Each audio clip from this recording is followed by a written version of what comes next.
सभी को प्रणाम। हम लोग पढ़ रहे हैं पुस्तक पांच प्राण पांच देव, और इसको लिखा है परम पूज्य गुरुदेव ने, वेद मूर्ति तपोनिष्ठ पंडित श्री राम शर्मा आचार्य जी ने।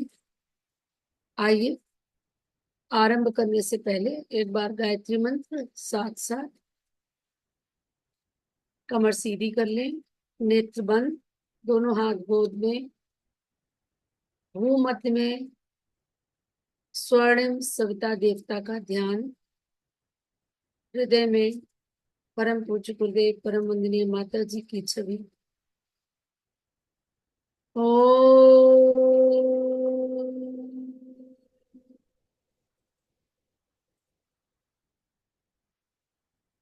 भुवः स्वः तत्सवितुर्वरेण्यं भर्गो देवस्य धीमहि धियो यो नः प्रचोदयात्। ओम गुरुर्ब्रह्मा गुरुर्विष्णु गुरुरेव महेश्वर गुरुरेव परब्रह्म तस्मै श्री गुरुवे नमः। तस्मै श्री गुरुवे नमः। कल हम लोग ने पढ़ा था कि ये जो प्राण शक्ति है एक तरह की विद्युत शक्ति है, और इतनी मात्रा में ये विद्युत शक्ति मानवीय काया में पाई जाती है कि मनुष्य को एक चलता फिरता बिजली घर कह सकते हैं। और इसके दो एंड्स हैं, उत्तरी और दक्षिणी ध्रुव की तरह से, दूर दूर हैं, अलग हैं, विपरीत हैं, लेकिन उसके बावजूद वो स्पाइनल कॉर्ड से यानी कि मेरुदंड से आपस में जुड़े हुए। ये भी कल हम लोगों ने पढ़ा था कि मनुष्य शरीर की बिजली एक प्रत्यक्ष सच्चाई है, उसे यंत्रों से भी देखा जाना जा सकता है। आप जो ऑरा रीडिंग करते हैं उसमें ट्रिलियन फोटोग्राफी एक टेक्निक होती है, रूसी साइंटिस्ट ने निकाला है। तो उससे वो आपके ऑरा की फोटोग्राफ्स ले लेते हैं। ये अपने ढंग की अनोखी है, भौतिक विद्युत से इसका स्तर बहुत ऊंचा है। बल्ब में जलने वाली चमकने वाली बिजली की तुलना में नेत्रों में चमकने वाली बिजली की गरिमा और जटिलता अत्यंत ऊंचे स्तर की समझी जानी चाहिए। गुरुदेव पत्नी अभी कल जो हमने पढ़ा उसमें बताया था कि ये जो नेत्र है और हमारा मस्तिष्क है, ये एक तरह से कंसंट्रेशन है इस बिजली का। मतलब यहाँ इसकी सघनता पाई जाती है, और इसीलिए जो चेहरे के आसपास का हमारा ऑरा होता है, जो हम एनर्जी बॉडी का रिफ्लेक्शन देखते हैं, वो है तेजो वलय, उसका नाम है। तारों को छूने पर जैसा झटका लगता है वैसा आमतौर से शरीर को छूने से नहीं लगता, तो भी आदरणीय काया माता, एक बार सस्पर्श के अपना दौरान ही कायिक नेटवर्क और चेक कर मानसिक। लें। आज भी आपकी वॉइस क्रैक कर रही है बार बार। बरसात की वजह से होगा, नेटवर्क तो सही लगा हुआ है, ठीक है। कनेक्टेड है बिल्कुल। महामानवों के बताइए, तो फिर ये तो जगह ही चेंज करनी पड़ेगी। आ बीच रही है वॉइस? बीच में 2 बार क्रैक हुई थी, अभी तो सही है। करते हैं, अगर दिक्कत होगी तो आपको बोलेंगे। महामानवों के चरण स्पर्श जैसे धर्मोपचार इसी दृष्टि से प्रचलित है। हम जब चरण स्पर्श करते हैं तो जो हायर पोटेंशियल का होगा वहां से एनर्जी फ्लो करेगी।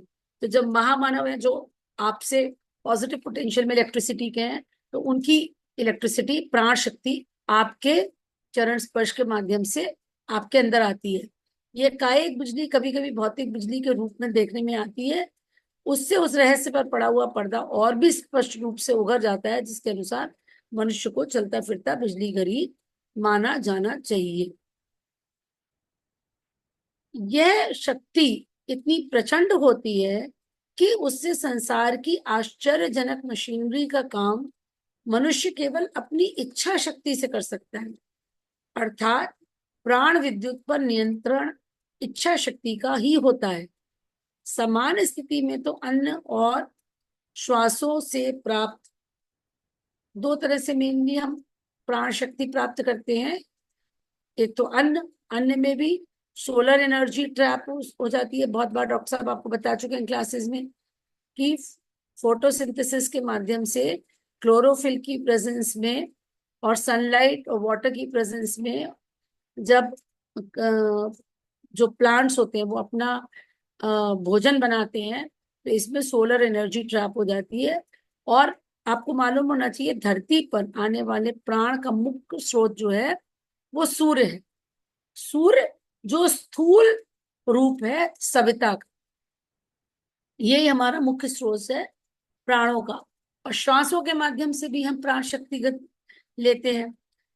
तो सामान्य स्थिति में तो अन्न और श्वासों से प्राप्त विद्युत ही काम करती रहती है, पर जैसे जैसे योगाभ्यासी उस सत्ता का आंतरिक परिचय पाता चला जाता है, वह इस शक्ति का विकास भी इच्छा शक्ति से ही करके कोई भी मनोरथ सफल करने और इच्छित आयु जीने में समर्थ होता है।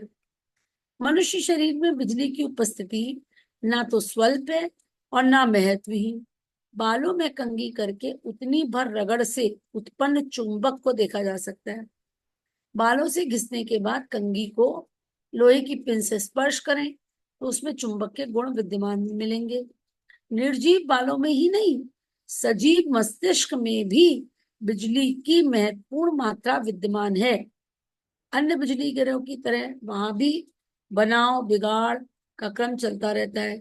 इस मरम्मत में चुंबकीय चिकित्सा का आशाजनक उपयोग किया जा सकता है।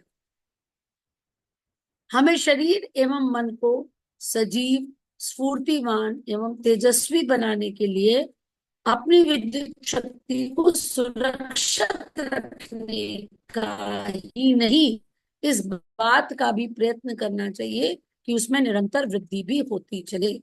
तो ये बार बार गुरुदेव लिख रहे हैं कि ये जो विद्युत शक्ति है, प्राण शक्ति को यहाँ विद्युत शक्ति कहा जा रहा है।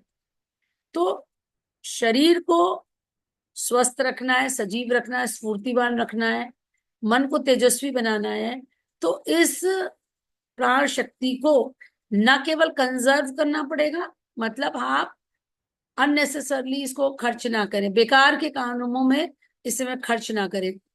पुरुषों के लिए गुरुदेव अक्सर लिखते हैं कि ये जरूरी नहीं है कि जनेंद्रियों से ही प्राण शक्ति का लॉस हो, आंखों के माध्यम से भी प्राण शक्ति का बहुत क्षति होती है। तो आपके अगर दृष्टि में पवित्रता नहीं है तो ये प्राण शक्ति आंखों के माध्यम से आप हमेशा खोते रहते हैं। फिर अनर्गल विचारों के अचिंत चिंतन से, ये जो मस्तिष्क है ये भी बिजली घर है, तो विचारों के माध्यम से भी आप प्राण शक्ति को खोते हैं। इसीलिए विचारों पे कंट्रोल, विचार संयम, चार संयम जो गुरुदेव ने बताए हैं, इंद्रिय संयम, विचार संयम, समय संयम और अर्थ संयम। तो इसमें विचार संयम भी आपकी प्राण शक्ति को सुरक्षित रखने का काम कर सकता है। फिर वाणी, वाणी के माध्यम से आप खो देते हैं। तो एक तो भोजन पे कंट्रोल, और एक तरह से वो भी इंद्रिय संयम में आ गया, जिव्या पे। और हमको अनर्गल नहीं बोलना, और जो बोलना है वो प्रामाणिक होना चाहिए, सत्य होना चाहिए, वो किसी को हर्ट करने वाला नहीं होना चाहिए, किसी को वो नुकसान ना पहुंचाए, और निंदा चुगली से और पर दोष दर्शन से बचना चाहिए।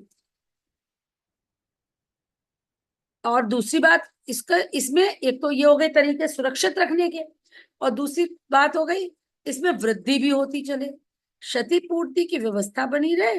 मतलब क्षतिपूर्ति तो हम रोज के जो क्रियाकलाप करेंगे, आप अपना रोज का खाना पीना, नहाना धोना, जो हमारे शरीर की क्रियाएं होती हैं, जैसे डाइजेशन है, रेस्पिरेशन है, एक्सक्रीशन है, मल विसर्जन है, सब में प्राण शक्ति लगती है। फिर उसके बाद आप अपना जो व्यवसाय करते हैं, नौकरी करते हैं, वहां चाहे व्यवस्था के अंतर्गत, चाहे डिसिप्लिन मेंटेन करने के लिए आप कभी किसी को कुछ बोलते हैं, तो कहीं ना कहीं ये प्राण शक्ति आपकी खर्च होती है। और जो दिन भर के आपके क्रियाकलाप होते हैं, आपका कुछ तो दिमाग भी चल रहा है, शरीर भी चल रहा है, तो सब में प्राण शक्ति जा रही है, तो वो मिनिमम तो जाएगी, व्यर्थ नहीं उसको हमें खर्च करना है। और उसके साथ उसकी वृद्धि करनी है। तो वृद्धि करने का क्या प्रयोजन है? ये प्रयोजन प्राणायाम षट चक्र वेदन, कुंडलिनी योग एवं शक्तिपात जैसी साधनाओं से संभव हो सकता है, जिसमें कि प्राणायाम तो बहुत ही एक सिंपल क्रिया है जिसको हम रोज कर सकते हैं। इस मानवीय विद्युत का ही प्रभाव है जो एक दूसरे को आकर्षित या प्रभावित करता है। उभरती आयु में ये बिजली का आकर्षण की भूमिका बनती है। अब जो प्यूबर्टी है, एडोलेसेंस है ना, जो 13 से 18 वर्ष की उम्र के, आप देखिए कोई बहुत साधारण नैन नक्श का भी बालक या बालिका होगी, पर उसमें एक आपको अट्रैक्शन दिखाई देता है। ये क्या है? ये प्राण शक्ति है, ये विद्युत शक्ति है। और ये आपस में ऑपोजिट सेक्स के प्रति आकर्षण का भी काम करता है। अब पर इसी को इसी को अगर इसकी क्षतिपूर्ति रोक दी जाए अनर्गल विचारों से, और आजकल तो बहुत सारे डिस्ट्रैक्शंस हैं, जैसे फेसबुक, मोबाइल, ये इंस्टाग्राम, व्हाट्सएप, तो इसको अगर हम बचाएं तो वही बच्चा बहुमुखी प्रतिभा, ओजस्विता, प्रभावशीलता के रूप में विकसित होकर कितनी महत्वपूर्ण कार्य कर सकते हैं। तो ये युवा शक्ति को इसका ज्ञान होना चाहिए। युवा शक्ति को जब हम युवाओं को साइंटिफिकली बताएंगे कि ये विद्युत शक्ति आपके अंदर की प्राण शक्ति है, जिसको कि आप अगर संयम से कंजर्व कर लेते हैं और प्राणायाम के माध्यम से उसकी वृद्धि कर लेते हैं, तो आप अपनी प्रतिभा का विकास कर सकते हैं, अपना लक्ष्य निर्धारित करके बड़े बड़े काम कर सकते हैं, और अपने व्यक्तित्व को विकास इसी समय बहुत ही आप महत्वपूर्ण मतलब व्यक्तित्व का विकास करके कितने ही महत्वपूर्ण कार्य कर सकते हैं। ऊर्ध्वरेता संयमी ब्रह्मचारी लोग अपने ओजस को मस्तिष्क में केंद्रित करके उसे ब्रह्मवर्चस के रूप में परिणत करते हैं। यही विद्युत शक्ति को ब्रह्मचर्य से आप मतलब क्षतिपूर्ति इसकी रोक सकते हैं, ब्रह्मचर्य का पालन करके, और इस ओजस को मस्तिष्क में केंद्रित करके उसे ब्रह्मवर्चस के रूप में परिणत कर सकते हैं। विद्वान, दार्शनिक, वैज्ञानिक, नेता, वक्ता, योद्धा, योगी, तपस्वी जैसी विशेषताओं से संपन्न व्यक्तियों के संबंध में यही कहा जा सकता है। आसपास हम देखेंगे तो जो भी किसी में भी आपको जो अतिरिक्त प्रतिभा दिखाई दे रही है, कुछ अबव एवरेज उसने अपने जीवन में अगर अचीव किया है, तो वो क्या है? यही विद्युत शक्ति को उसने मस्तिष्क में केंद्रित करके एक दिशा दी है, और फिर जो भी जीवन में अचीव किया, चाहे वो सांसारिक जीवन हो चाहे आध्यात्मिक जीवन हो।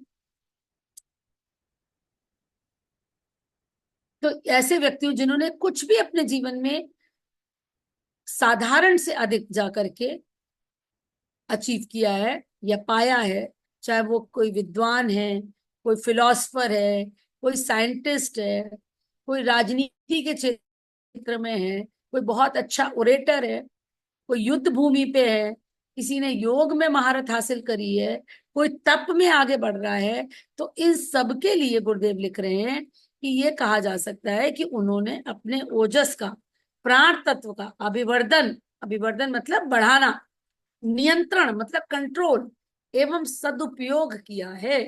मतलब उन्होंने उसको, प्राण तत्व को बचाया है, बेकार के कामों में ना खर्च करके उसको बढ़ाने का प्रयास किया, और फिर उसको एक दिशा दे करके एक लक्ष्य की ओर मोड़ करके उसका सदुपयोग भी किया है।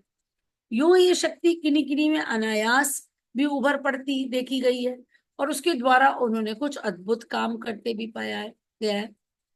जर्मनी का अधिनायक हिटलर जब रुग्ण होता तो उसे सुयोग डॉक्टरों की अपेक्षा एक नीम हकीम क्रिस्टन का सहारा लेना पड़ता।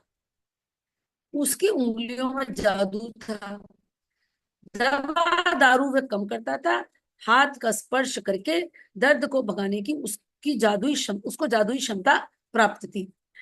सन 1898 में वे इस्टोनिया में जन्मा। प्रथम विश्व युद्ध के बाद वे फिनलैंड का नागरिक बना। पीछे उसने मालिश करके रोगोपचार करने की कला सीखी। अपने कार्य में उसका कौशल इतना बड़ा कि उसे जादुई चिकित्सक कहा जाने लगा। तो ये हिटलर के समय में एक हीलर कह सकते हैं, नीम हकीम कह सकते हैं। तो उसने मालिश करने की, अपनी एक मालिश के द्वारा वो रोगों का उपचार करने लगा, उसकी कला सीखी। और अपने कार्य में वो इतना दक्ष हो गया कि उसे जादुई चिकित्सक कहा, मतलब उसका हाथ लगते ही लोग ठीक हो जाते होंगे। हिटलर ही नहीं, उसके जिगरी दोस्त हिमलर तक को उसने समय समय पर अपनी चिकित्सा से चमत्कृत किया और भयंकर रुग्णता के पंजे से छुड़ाया। क्रिस्टन ने अपने परिचय और प्रभाव का उपयोग करके हिटलर के मृत्युपाश में जकड़े हुए लगभग 1 लाख यहूदियों का छुटकारा कराया। तो हिटलर, मतलब इतना वो प्रभावशाली था उसका ट्रीटमेंट कि हिटलर से इतना, हिटलर उससे प्रभावित होगा कि उसने अपना काम भी, उसने 1,000 से अधिक, 1 लाख, 1,000 नहीं, 1 लाख यहूदियों को हिटलर से छुड़ा पाया। वो मनुष्य ही अपवाद नहीं। आगे पढ़ते हैं। प्राण विद्युत मनुष्य की उपलब्धि नहीं, मतलब प्राण विद्युत ऐसा नहीं कि केवल मनुष्य में ही है, सृष्टि के छोटे छोटे जीवों में भी उसी का संचार हो रहा है। जहां भी जीवन है, आप ये मान लीजिए, ये चेतन को रिप्रेजेंट कर रहा है। ये एक चैतन्य तत्व है। जैसे जड़ तत्व होते हैं वैसे चैतन्य तत्व होते हैं। और मुझे सारे तो नहीं याद आ रहे, जिसमें कि प्राण भी आता है, विचार भी आता है। गुरुदेव ने अपनी पुस्तक में 5 चैतन्य तत्व भी बताए। अगर डॉक्टर सारस्वत को याद हो तो बता सकते हैं। विचार तो एक मुझे याद आ रहा है, वो होता है चैतन्य तत्व, एक प्राण होता है। और किसी को अगर पढ़ा हो, वैसे मैंने पढ़ा है, प्राणायाम और आसन, आसन और प्राणायाम वाली पुस्तक में दिया है कि कौन से 5 प्राण चैतन्य तत्व होते हैं। तो प्राण उसमें से एक चैतन्य तत्व आता है। तो जहां भी जीवन है वहां प्राण है, वहां विद्युत शक्ति है। सृष्टि के छोटे छोटे जीवों में भी उसी का संचार हो रहा है। सितंबर 1966 के नवनीत अंक में प्रसिद्ध जीव शास्त्री जेराल्ड ड्यूरल ने इंसान से भी पुराने वैज्ञानिक लेख के अंतर्गत एक घटना दी है और बताया है कि ब्रिटिश गायना के चिड़ियाघर में एक ईल मछली जो अपने शरीर से तीव्र विद्युत करंट निकालती है, एक हौज में थी। जब उसे खाना खिलाया गया तो ईल ने अपने शरीर को इस प्रकार कपाया मान लो कोई डायनेमो चलाया जा रहा। उससे इतनी तेज विद्युत निकली कि खाने के लिए जो मछलियां डाली जा रही थी वे मर गई। टॉरपीडो फिश की एक घटना भी उन्होंने दी है। इसमें एक लड़के ने इस मछली का शिकार करते हुए उसके शरीर की बिजली के झटके से कारण अपने प्राण गंवा दिए थे। तो ये जो घटनाएं हैं एक्स्ट्रा विद्युत शक्ति की, ये मनुष्य तक सीमित नहीं है, इसके आप मछलियों में भी इसको उदाहरण गुरुदेव लिख रहे हैं। कुछ जाति की मछलियां चलते फिरते पावर हाउस कही जाती हैं। इनके शरीर में इतनी बिजली होती है कि संपर्क में आने वाले दूसरे जीवों को झटका देकर पछाड़ती हैं। जिस रास्ते से भी गुजरती है वहां का पानी भी चुंबकीय बन जाता है, उसमें करंट आ जाता है और उस क्षेत्र के जल जंतु उसका प्रभाव अनुभव करते हैं। हिनपास, जिनमोटिस, इलेक्ट्रोफोरस, मेलाप्टोसूरस, मारमाइरस, स्टार गेजर जाति की मछलियां इस किस्म की हैं। दक्षिण अमेरिका के जलाशयों में पाई जाने वाली इलेक्ट्रोफोरस मछली में तो इतनी बिजली होती है कि पास में पानी के लिए जल में प्रवेश करने वाला मजबूत घोड़ा भी धाराशायी हो गया। मतलब पानी में करंट बैठ गया, वो मछली से तो छुआ ही नहीं, केवल पानी में प्रवेश करने से ही मजबूत घोड़ा भी वो मृत्यु को प्राप्त हो सकता है या बेहोश हो सकता है। अरब क्षेत्र में मेलाप्टोसूरस से भी ऐसी ही विद्युत कड़क होती है, इसलिए इसे वहां के लोग रॉड कहते हैं। रॉड अर्थात आसमानी बिजली। मत्स्य अनुसंधान में कम वोल्ट बिजली वाली मछली तो कई है, पर अधिक वोल्ट शक्ति वाली मछलियों में 4 जातियां प्रमुख है। इसमें से रेजे में 4 वोल्ट, टारियोडो टारियोडो में 40 वोल्ट, इलेक्ट्रिक ईल में 350 से 550 वोल्ट तक, और कैट जाति की मछलियों में 350 से 450 वोल्ट तक बिजली होती है। इनमें एक विशेष प्रकार की पेशियां तथा तंतु पट्टियां होती हैं, जिनके घर्षण से डायनेमो की तरह बिजली बनती है। जब वे चाहती हैं तब इन अंगों को इस तरह चलाती हैं कि अभीष्ट मात्रा में बिजली उत्पन्न हो सके। मतलब वो इस तरह के कंपन उत्पन्न कर लेती हैं अपने शरीर में कि मोशन हो, जब उनका मूवमेंट होता है तो उससे बिजली प्रोड्यूस होती है, और वे मन चाहे प्रयोजन के लिए उसका प्रयोग कर सकें। साधारणतया ये विशेषता सुप्ति पड़ी रहती है। का जब उनके ऊपर कोई आपदा आती होगी या कोई वो अपने को खतरे में पाती होंगी अपने प्रोटेक्शन के लिए, तब हो सकता है वो इस तरह से बिजली मतलब उत्पन्न करके अपने को बचाती होंगी। अन्यथा तो गुरुदेव लिख रहे हैं कि ये सुप्त पड़ी रहती है। सर्प के नेत्रों की विद्युत प्रख्यात है। सिंह, व्याघ्र आदि हिंसक जंतुओं की आंखें भी ऐसी ही बिजली उगलती हैं कि उसके प्रभाव के सामने आने वाले छोटे जीव अपनी सामान्य चेतना खो बैठते हैं। किंकर्तव्य विमूढ़ होकर खड़े रह जाते हैं।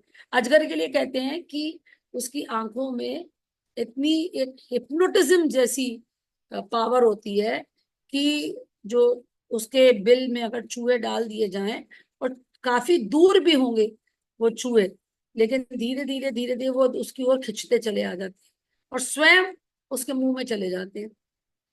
तो यहाँ गुरुदेव लिख रहे हैं कि अथवा मौत के मुंह में दौड़ते हुए स्वयं ही घुस जाते हैं। कि मतलब उनको उसका शिकार भी नहीं करना पड़ता है, केवल वो अपने नेत्रों की विद्युत शक्ति से उनको अपनी ओर खींच लेते हैं। अफ्रीका के जंगलों में पाए जाने वाले बड़ी जाति के अजगर जलपान के लिए छोटे छोटे मेढक, चूहे, गिलहरी, छिपकली जैसे जीव घर बैठे ही प्राप्त कर लेते हैं। बड़े शिकार पकड़ने के लिए तो वे शुदातुर होने पर ही निकलते हैं। बड़े शिकार के लिए तो बहुत आराम से निकलते हैं। वो जब बहुत भूखे हो जाते हैं तब, जब वो भूख से बेचैन हो जाते हैं तब निकलते हैं। इन अजगरों की आंखों एक मिनट। इन अजगरों की आंखों में विचित्र प्रकार का चुंबकत्व होता है। जिस पर उनकी नजर पड़ती है वह उसी की जगह ठिठक कर रह जाता है। फिर वो मूव ही नहीं कर पाता है, वो अपनी रक्षा ही नहीं कर पाता है, उड़ने और दौड़ने की शक्ति खो बैठता है। इतना ही नहीं, वह स्वयं खिसकता हुआ अजगर के फटे मुंह की तरफ बढ़ता आता है और स्वयं उसमें प्रवेश कर जाता है। प्रोफेसर एफ स्नाइडर ने एक बार पाले हुए अजगर के पिंजड़े में, हाँ यही यही मैं आपको बता रही थी अभी, कि एक बार पाले हुए अजगर के पिंजड़े में कुछ चूहे छोड़े। चूहे पहले तो डरकर भागे और पिंजड़े के एक कोने में जा छिपे, किंतु जब अजगर ने उन्हें घूर कर देखा तो धीरे धीरे अपने आप बढ़ते चले आए और सर्प के मुंह में घुस गए। वेस्ट इंडीज में ट्रेन इंसेक्ट या रेलगाड़ी कीड़ा पाया जाता है। उसके मुंह पर एक लाल रंग का और दोनों भुजाओं में दीपकों की 11-11 की पंक्तियां पाई जाती। ट्रेन इंसेक्ट, तो ट्रेन जैसे इंजन लाल होता है तो उसका मुंह भी लाल होता है, और दोनों भुजाओं में दीपकों की 11-11 की पंक्ति पाई जाती है। ये हरा प्रकाश उत्पन्न करते हैं जैसे डिब्बे हों, इसीलिए इसे रेलगाड़ी का कीड़ा कहते होंगे। चलते समय ये कीड़ा रात में चलती रेलगाड़ी की तरह लगता है, इसी कारण इसको ये नाम दिया गया है। दक्षिणी अमेरिका में भी ये बहुतायत में पाया जाता है। वेस्ट इंडीज में ही कुकूजी नामक एक कीड़ा पाया जाता है, उसे मोटर कीड़ा कहते हैं। ये जुगनू की तरह की एक जाति है। तो जो ट्रेन का जो ट्रेन इंसेक्ट है वेस्ट इंडीज में, तो उसके मुंह पर एक लाल रंग का और दोनों भुजाओं में 11-11 की दीपकों की पंक्तियां पाई जाती है, और ये हरा प्रकाश उत्पन्न करती है। और इसी तरह का एक दूसरा कीड़ा है कुकू जी, इसे मोटर कीड़ा कहते हैं। ये जुगनू की तरह एक जाति है, किंतु उसके मुंह पर 2 दीपक होते हैं और वे दोनों पीले रंग का प्रकाश निकालते हैं। स्पेन और अमेरिका के गृह युद्ध के समय विलियम गोरगास नामक डॉक्टर ने इन कीड़ों को एक सफेद शीशी में भरकर उनके प्रकाश में सफल ऑपरेशन किया। बताइए कितना प्रकाश निकल रहा है कि डॉक्टर ने कीड़ों को भर लिया एक सफेद शीशी में और एक बल्ब जैसा हो गया वो, एक बल्ब जैसा जल गया जिसकी लाइट में उसने ऑपरेशन कर ली। कैटल फिश, दुश्मनों के आक्रमण के समय काले रंग का प्रकाश बादल फैला देते हैं। झींगे, मछलियां और अन्य कई जल के जीव अपने शरीरों में प्रकाश उत्सर्जित करते हैं। जुगनू इस प्रकार का उपयोग प्रजनन क्रिया से संकेत के रूप में करते हैं। मादा जुगनू एक बार संकेत करके शांत हो जाती है। जब नर उसे ढूंढता हुआ उस तक पहुंच जाता है, तब नर, मतलब वो एक लाइट उसके शरीर से निकलती है, तो एक तरह का मैसेज भेज देती है वो, तब नर उसे ढूंढता हुआ उस तक पहुंच जाता है। इस तरह जीव किसी न किसी रूप में इस प्रकाश का उपयोग प्रकृति प्रदत्त विभूति के रूप में करते हैं, जबकि मनुष्य को उसके लिए बाह्य साधनों का सहारा लेना पड़ता है। मतलब वो इसको अपना एक रूटीन लाइफ में जो भी उनको उसकी जरूरत होती है, चाहे दुश्मन से बचने के लिए, चाहे चलने फिरने के लिए, वो उसको एक रूटीन में यूज करते हैं, जबकि मनुष्य को इन चीजों के लिए एक्सटर्नल सोर्सेस का सहारा लेना पड़ता है। निर्जीव वस्तु से आग की लपटों का विद्युत का निकाल लेना इस वैज्ञानिक युग में कोई चमत्कार नहीं रह गया, किंतु जीवंत चेतना के ये दृश्य निस्संदेह अचंभे में डालने वाले। जुगनू इस मामले में बहुत साधारण जीव है, जिसकी चमक से किसी को आश्चर्य नहीं होता। समुद्र में बहुत सारे एक कोशीय जीव पाए जाते हैं जो जुगनू की तरह स्वप्रकाश होते हैं। मतलब जैसे जुगनू आप देखते हैं ना, अंधेरे में छोटे छोटे टिमटिमाते हुए दिखाई देते हैं, ऐसे ही समुद्र में सिंगल सेल के, कोशीय मतलब सेल, तो एक सेल के, सिंगल सेल के कई सारे जीव की प्रजातियां पाई जाती हैं जो जुगनू की तरह स्वप्रकाशित, मतलब सेल्फ लाइटेड, उसके अंदर से प्रकाश निकल रहा होता है। दिन में तो उनकी चमक दृष्टिगोचर नहीं होती, किंतु रात में ये जीव रेत कणों की तरह ऐसे चमकते हैं जैसे अंधेरे आसमान में तारे चमकते हों। बेंजामिन फ्रैंकलिन, जो एक प्रसिद्ध विद्युत वैज्ञानिक थे, पहले ये समझते थे कि समुद्र की ये चमक समुद्र के पानी और नमक के कणों से उत्पन्न विद्युत कण है, किंतु पीछे उन्होंने भी अपनी भूल सुधारी और बताया कि समुद्री नहीं, धरती पर भी सड़ी गली वस्तुएं खाने वाले अनेक जीव हैं जो अपने भीतर से विद्युत पैदा करते हैं। कृत्रिम रूप से विनिर्मित विद्युत की मात्रा में ताप की मात्रा उससे कई गुना अधिक होती है, किंतु मनुष्यतर जीवों में ऐसा क्यों नहीं होता। इस प्रकाश को बेंजामिन ने ठंडे प्रकाश की संज्ञा दी। अब उन्होंने क्या कहा, उन्होंने कहा कहीं ऐसा तो नहीं कि, पहले उन्हें लगा कि ये कहीं समुद्र में जो पानी और नमक में कोई केमिकल रिएक्शन हो रहा हो और उससे ये विद्युत कण आ रहे हो, लेकिन फिर उन्होंने एक्सपेरिमेंट किया, स्टडी किया, तो पाया कि नहीं, ये जो जीव है इन्हीं के अंदर से प्रकाश पैदा हो रहा है। अब सोचा गया कि लाइट की मात्रा में ताप की मात्रा कहीं अधिक होती है, तो मतलब वो जो, अगर लाइट निकल रही है तो हीट भी होनी चाहिए, पर फिर उन्होंने देखा कि नहीं, ऐसा नहीं है। तो इस प्रकाश को, ये अलग है थोड़ा प्रकाश, इसको उन्होंने नाम दिया ठंडे प्रकाश को, लाइट की संज्ञा दी बेंजामिन। 2000 जुगनू एक साथ चमके तो उसमें एक मोमबत्ती का प्रकाश उत्पन्न हो सकता है, पर उस प्रकाश को यदि एकत्र किया जाए तो रुई भी नहीं जल सकती। मतलब उसमें ताप नहीं है, प्रकाश है लेकिन ताप नहीं है, जबकि मोमबत्ती ईंधन को भी जला देगी। मोमबत्ती से आग लगाओ तो लकड़ी भी जल जाएगी, कोयला भी जल जाएगा। 1886 में प्राणी शास्त्रियों ने एक प्रकाश देने वाली सीप के शरीर से लूसिफेरिन नामक एक रसायन निकालकर यह सिद्ध किया कि ऐसे जीवों में यही तत्व प्रकाश उत्पन्न करता है। यह तत्व शरीर की विशिष्ट ग्रंथियों से निकलता है और ऑक्सीजन के संपर्क में आकर प्रकाश के रूप में परिणत हो जाता है। जुगनू में मैग्नेटिक बेल की तरह यह तत्व रुक रुक कर निकलता है, इसी से वह जलता बुझता रहता है, किंतु यह तत्व किस तरह बनता है इस संबंध में वैज्ञानिक अब तक कोई जानकारी प्राप्त नहीं कर सके। संभव है जीवन की खोज करते करते ये रहस्य कर करतलगत हो, जो इन तथ्यों का भी पता लगा सके और प्राण चेतना की गुत्थियां भी सुलझा सके। तो ये अभी एक तरह से अनसुलझा हुआ रहस्य है कि ये प्राण, ये विद्युत क्या है, ये प्राण शक्ति कहाँ कैसी है, ये स्वयं प्रकाशित है पर इसमें ताप क्यों नहीं है। तो इसको आगे गुरुदेव इस पुस्तक में हम लोग को और पढ़ाएंगे। आज मुझे नहीं लगता कि कुछ ऐसी इसमें कुछ ऐसी व्याख्या या कोई हमारा वो था, बस एक अभी समझने। अंत में शब्द आया डॉक्टर साहब करतलगत, वो वैसे सेंटेंस के अकॉर्डिंग तो समझ में आ रहा है, लेकिन हाँ, वो शब्द से कुछ क्लियर नहीं हो रहा करतलगत। तलगत। मैंने उसको शेयरिंग बंद कर दी। हाँ, अभी एक मिनट, देखिए एकदम पूरा आखिरी, सेंटेंस फिर से। आखिरी लाइन में आपने पढ़ा है एकदम आखिरी। हाँ, पर सेंटेंस पूरा पढ़ती हूँ एक बार फिर से। कर कर का मतलब होता है हाथ। हाँ, तल का मतलब होता है हथेली। करतलगत मतलब आपके हथेली पे वो आ जाए तो पता चल जाए कि वो क्या है। करतलगत मतलब हस्तगत होना, मिलना। स्पष्ट। धन्यवाद। अच्छा। तो अभी किसी को कुछ ऐड करना है इसमें? नहीं।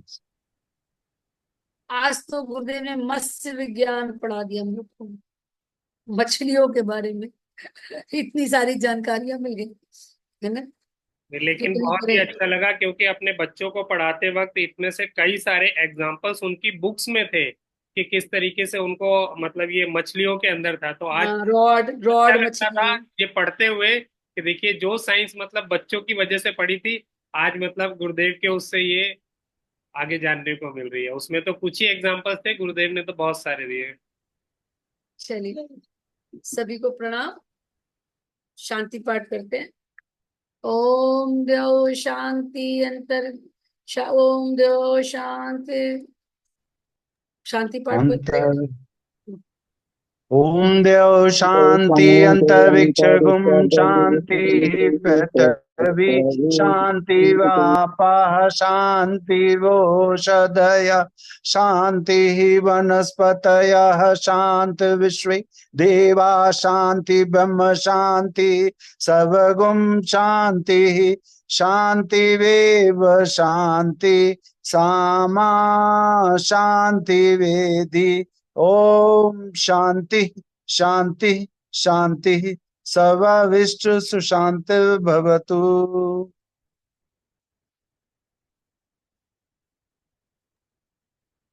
सभी को प्रणाम। एक महिमा दीदी है यहाँ पर, कि चली गई? महिमा दीदी ने जी लिखा। दीदी, दीदी प्रणाम, मैं हूँ। प्रणाम। हाँ, महिमा दीदी, ओम भैया की तरफ से सुझाव आया था कि सप्ताह में एक क्लास आपकी ध्यान की या मतलब किसी भी साधना की हो, तो क्या ये संभव है कि हम लोग मंडे टू थर्सडे स्वाध्याय करें और फ्राइडे को फिर आपकी क्लास हो हाँ, जाए? बिल्कुल दीदी, कर सकते हैं। कोई भी एक ठीक। दिन जो महिमा दीदी को सूट करे वो नहीं, अपना उसको शेड्यूल करना पड़ेगा भैया। एक दिन कोई भी नहीं, मंडे टू तो सब थर्सडे शेड्यूल करने के स्वाध्याय। लिए कह रहे हैं, लेकिन वो महिमा दीदी से हमें पूछना चाहिए ना कि उनके लिए कौन सा सुटेबल रहेगा। नहीं, अगर दीदी देखिए फ्राइडे रख लेते हैं और फ्राइडे। बाकी किस दिन मैं बिजी होंगी, अगर अगर जैसे हाँ कहीं तो फंस हम, गई तो हाँ, हम बता देंगे। हाँ, दोनों ही बातें महिमा दीदी कि आप किसी दिन बिजी होंगे या हम लोग उस दिन लगता है स्वाध्याय नहीं कर पा रहे हैं, है ना। जी दोनों दीदी। किसी दिन आप बिजी होंगे उस दिन स्वाध्याय कर लेंगे, किसी जी फ्राइडे को दीदी। अगर आप बिजी है तो स्वाध्याय कंटिन्यू कर लेंगे, और किसी दिन वीकडे में बिजी हम लोग हैं, नहीं कर पा रहे हैं अगर दोनों में से कोई, तो आप उस दिन साधना कर लीजिए। जी दीदी, फ्राइडे